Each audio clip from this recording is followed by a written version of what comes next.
All right, hello everybody. Real quick, I'm gonna get on here and start doing just some little short videos talking about memories that I had.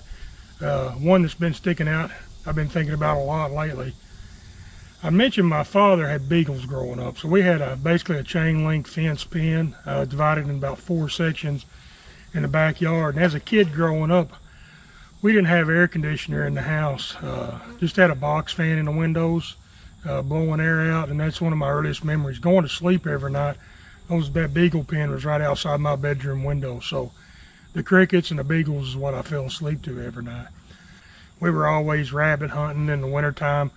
We hunted in South Arkansas and he ran deer with those beagles.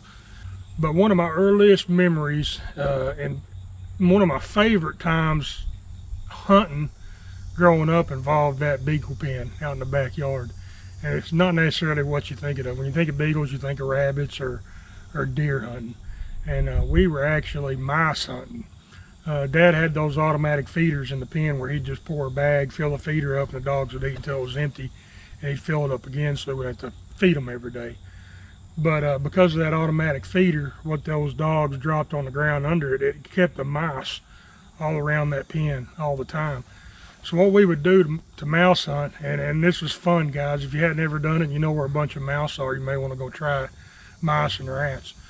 But we'd wait until dusk, until it got good and dark, and then we'd just go out there and take us a chair, sit down outside that beagle pen with our flashlights, and just turn that flashlight on, and you'd see 5 or 6 mice out there. Of course, we used a 22 with 22 Ratshot, and we'd just sit out there for as long as we wanted to.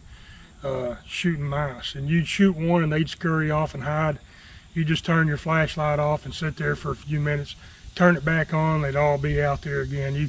You pop one of them and then turn the light off and sit there and wait for a few minutes, turn it back on, and they were everywhere again. So that's fun. If you haven't ever done it, if you're trying to get a kid involved in outdoors and shooting sports, that's a real easy way to get a kid familiar with a gun. A good time. It doesn't take a lot of planning.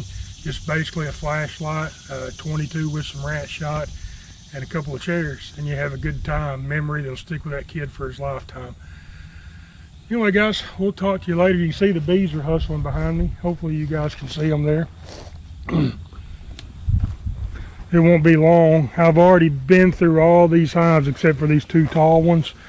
I still got to get in there and harvest a little bit, but the bees are working today, and